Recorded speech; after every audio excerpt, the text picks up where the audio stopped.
Assalamu alaikum. Welcome to Her Space, the podcast where we create footprints for a purposeful life. Before we dive into this episode, I would like to take a moment to appreciate you for tuning in. Her Space podcast has a vision of becoming the number one health, wellness, and spiritual podcast in Africa and beyond. And you too can be a part of this journey. So if you haven't already, please take a moment to click that subscribe button, like this episode, and share your thoughts in the comment section below. We value your contributions as they help us grow. Thank you for being a part of this. On today's episode, our guest speaker is yours truly, me. That's right. If you haven't met me, I am Rabi'a Anisa Idris, and I am the host of Her Space podcast and the founder of Her Space Mind Wellness. We had an elaborate episode planned, but unfortunately, our guest speaker could not make it due to a family emergency. Our thoughts and prayers are with her and her family in these trying times. The topic today is one we can all relate to. It's overthinking. Yep, I've done it. You've done it. We're all a bit guilty of it. We spend so much of our lives and energy thinking about the past, something we did or was done to us, something we said that is so cringe, it's making our toes curl, something someone must have said to us that we're trying to make sense of or figure out the intentions behind. Sometimes it's about the future. What if it fails? What if it doesn't go well? What am I going to do if X happens or Y happens or Z happens? Either way, overthinking is taking a toll on us because it is beating us up emotionally. And the funny thing about overthinking is when it is centered around just you and the choices you made or the intentions you intend to take, you are most likely beating yourself up about it. And then when it involves others, what they said, what they did, how they reacted, then you are not just beating yourself up, you are likely also villainizing them, if that's the word. So you're making a villain out of the other person and hurting two people in the process. In case you missed it, I mean yourself and the person. Now, don't get me wrong. Overthinking can be a blessing. I mean, recently I learned the term blessed anxiety or baraka in anxiety. When I first encountered the word, I was like, what? There's a disconnect here, a sort of cognitive dissonance, if you like. How on earth can anxiety be termed a blessing? But then, if you have the habit of constantly overthinking or ruminating about things that happened or could happen, and you use that to improve or correct yourself, especially if you find yourself in a similar situation to what triggered the anxiety or the overthinking in the first place, um, and then you're able to take from that experience and grow from it, then would say that overthinking came to you as a form of a blessing. Like there's barakah in that. Alhamdulillah, growth is always a form of barakah.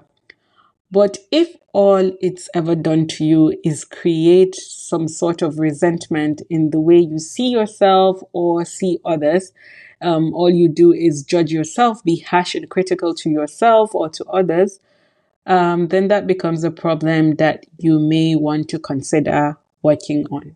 So there are a few practical ways to help you manage overthinking. The first thing you want to do is to be able to identify when it's happening. That is a very small part of it, yet it's one of the most important steps towards overcoming overthinking. Most times we are not aware of when we are doing it, when we're overthinking. It's just happening in the background. It's keeping us stuck. We're thinking, but we don't even realize that we're spiraling down that road and it's happening. And it's just so sad because it's tying us down, keeping us stuck. And worst of all is that research has shown time and time and again that our minds actually do not have the power to differentiate our thoughts from our realities. So the more time we spend ruminating or overthinking, even if it's not true, our minds believe it. So sometimes you may even find yourself holding a grudge against someone based on a previous encounter that you overthought or overprocessed, and your mind concluded that it actually happened, Even if you don't have the whole picture or you don't have the whole story, you may just have witnessed them perhaps giving you a look that didn't seem very pleasant from your point of view, or maybe you greeted them and they didn't respond. And maybe, just maybe, there might be more to it. Maybe they didn't hear you. Maybe they were looking at you, but they were completely absent minded. But it wouldn't matter to your mind. It could be a lot of things, but it just wouldn't matter because your mind cannot tell the difference and it starts to believe, yeah, this person, every time I say hello to her, she doesn't respond or something of that nature. So, your first step is to recognize that you are overthinking, that you have spent a lot of time on this particular event just thinking and overanalyzing. Catch yourself in the act if you like. Recognizing when you are overthinking helps you catch yourself before your thoughts spiral out of control. Then the second thing you want to do is you want to talk to Allah about it. Take it to Allah. Actually, this should even have come first because by realizing that you spend a lot of your time overthinking and it's affecting your life and your relationships, then you should speak to Allah about it. It should always be our first resolve. Ask Him for guidance. Ask Him to help you overcome this. Tell Him to grant you ease in your affairs. If you overthink, chances are, and I might be wrong, but for most people, there's a high chance that you don't really go to Allah for the little things like this. Like you saying or doing something years ago or just yesterday that is causing you some sort of secondhand embarrassment and your mind can't seem to move on from that, or an encounter with someone that is still making you feel restless. You want to approach it differently this time because all the other times, what makes this different from all the other times is that all the other times you're not able to recognize that, oh, I'm doing it again, and neither are you necessarily making dua about it. So this time around, you're taking it to Allah, and Allah is the one who grants ease. If He doesn't make it easy, then it will not be possible. Then, after that, you want to look into your mind. Once you've identified that you are overthinking and you've spoken to Allah, then it's time to address your mind. So think about it. If your mind were a person, would there be anyone in the world you've spent more time with? You talk, build, create, and fight. Yes, you are fighting with your mind daily. And if you really think about this, you see that it's your mind is sort of like a friend that you're joined at the hip with. You spend you don't take a break from your mind. It's there with you everywhere. Even when you're sleeping, there's a mind in there somewhere. That's where you are dreaming from. When you go to the restroom, it's there. When you're cooking, when you're eating, it's always, always there. And sometimes it gets too noisy. I find that my mind can get a bit too noisy and I'm just seeking for some quiet. I'm craving for my mind to be quiet, for some silence.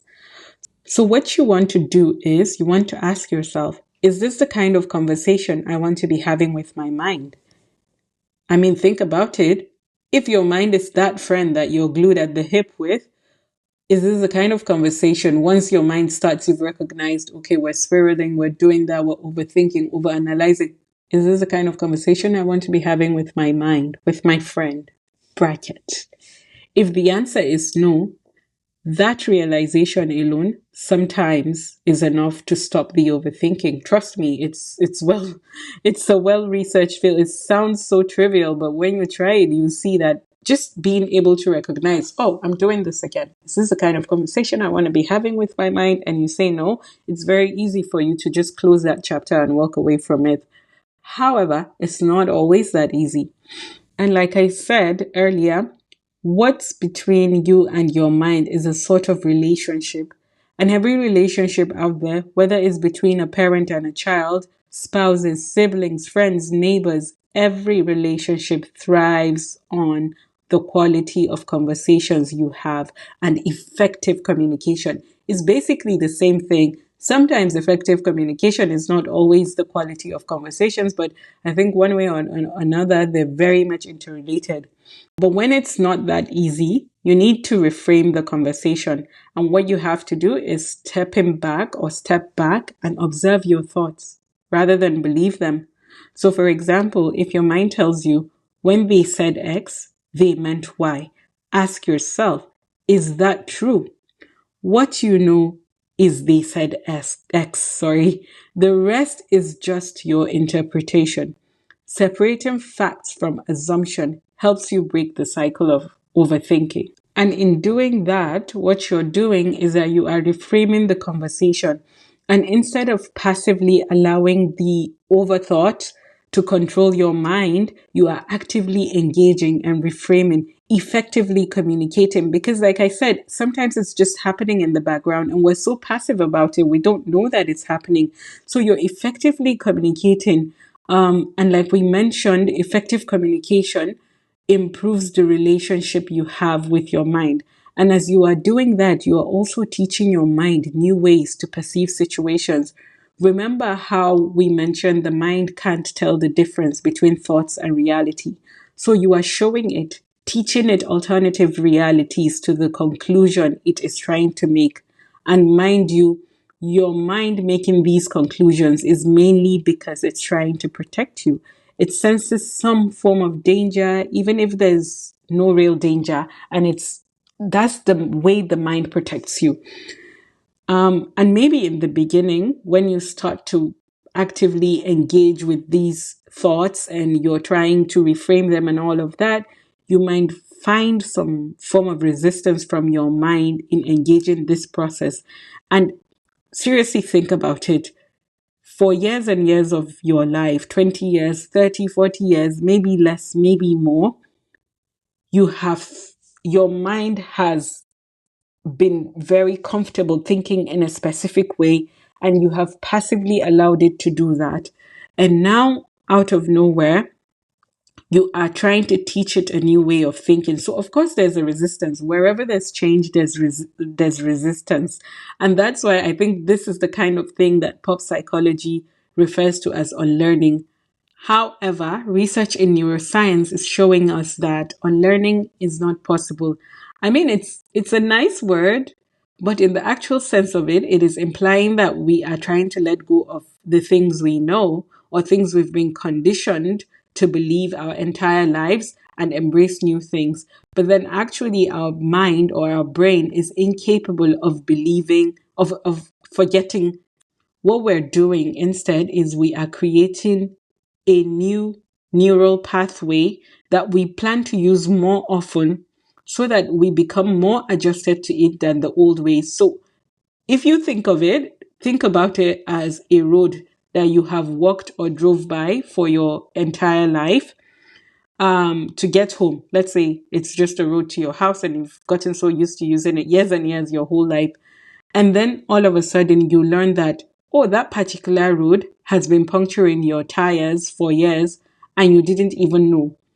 And then the person that points out this to you also tells you, there's a new road that is so much better, higher quality, and it's healthier, it's better for your car, it's safer. And so you start to use it. You start to use that new road to get home.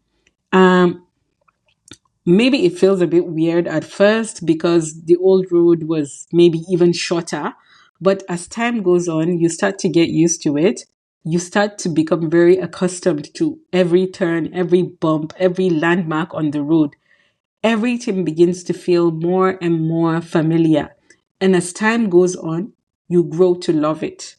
You don't forget the other road, you just choose not to use it. That's healing. I remember some 4 years back, my family and I traveled to Jos and we visited our home, the first home that I have memory of. And because Jos is an old town and sadly due to crisis, it hasn't evolved much. So we left that house in 1996. And when we went back, it was a very beautiful, nostalgic feeling. But what was shocking for me was how much I remembered the streets. Nothing had really changed, and I didn't forget. I didn't forget. And all of this is just to say you don't unlearn, you just learn new ways, healthier ways to arrive at a destination. And one of the best ways you can create those new neural pathways or get familiar with the new road, carve out the road first and then get familiar, is, if you are not already, start journaling. Journaling is such a powerful tool that we are sleeping on. It helps you get all those tangled thoughts out of your head and onto paper. It helps you process what's going on and see things from different angles. Just think of it like having a heart to heart with your mind. I mean, we already established that your mind is a friend, but like you're having that heart to heart but on paper. So it's like sometimes maybe you're talking to your friend and unintentionally you're letting them know of your deepest thoughts, and maybe there's a reaction on their face that makes you feel judged. But when you are writing it on paper, there is no judgment. So that's what journaling is for you. It's a heart to heart with your mind where there's no judgment. When you write things down, it gives you a chance to reflect and organize your thoughts. Plus, it keeps you accountable. You start to notice patterns, the same worries popping up again and again, and it helps you to understand where they're coming from. And even if you don't understand where they're coming from, the fact that you're creating a pattern, you're seeing, oh yeah, yesterday this happened and it triggered me. It made me overthink. It kept me stuck thinking. Yeah, today it's happening again. Maybe tomorrow it's happening again. Then you're, even if you're not able to get to the bottom of it, you realize that this is a trigger for me. So now that I know it's a trigger, is there any way I can help myself out of this? And if I can't, then I may decide to want to talk to a professional about this. Do you see how journaling can change your life? And let me tell you, journaling is not just a modern day trend, because I know it's all over Instagram. Everyone's talking about it, and it starts to feel like, oh, everyone's just trying to be so deeply self reflective and all of that. But it's rooted in the Sunnah. The companions of the Prophet ﷺ were known to record their thoughts, reflections, and even their struggles. So by journaling, you are not just improving your mental clarity, you are also following a practice with deep spiritual significance. Speaking of journaling, I have to share this with you. We are doing a clearance sale for our Mind Wellness Journal because I'm redesigning it to make it even better. The journal comes with prompts, mindful activities, and even a vision template to help you on this journey. When you get a copy, you also join our journaling club for 6 months, which is such a supportive space to grow and reflect. If you are interested, you can send us a DM on Instagram, or you can send an email. All of that will be left in the description box below. So if you haven't tried journaling yet, give it a go. It's a small habit with a big impact. Now, I'll leave you with this final thought. Reframing aligns beautifully with the Sunnah. You know how we talked about how you want to actively engage your thoughts. You don't just want to be passive about it. I mean, if you want to be passive about it, you're going to have to learn to remove yourself from the situation and just observe it's happening. But again, you want to be very active in the way that you're differentiating the truth from the thought. Yes, this happened, but no, this is not the truth. Is this the truth? Is this the truth? So it aligns beautifully with the Sunnah. And I'll tell you how. The Prophet Muhammad sallallahu alaihi wasallam taught us to make 70 excuses for our brothers before jumping to conclusions. So by reframing your thoughts, you're practicing this Sunnah. And here's a fun fact for you. You don't even need to get to 70 excuses. Our minds love shortcuts. We call them heuristics. Once you come up with 4 or 5 excuses, your mind will usually move on to something else because you're making it so much harder for it. So today I invite you to pause, acknowledge your thoughts, step outside of them, differentiate between what's true and what's not. Make dua and start actively reframing your thoughts. And before you know it, you will become the master of your mind and not the other way around. Thank you for listening to this episode. Until next time, take care and stay mindful. Thank you so much. You have made it all the way to the end of this episode. Your support means everything to us.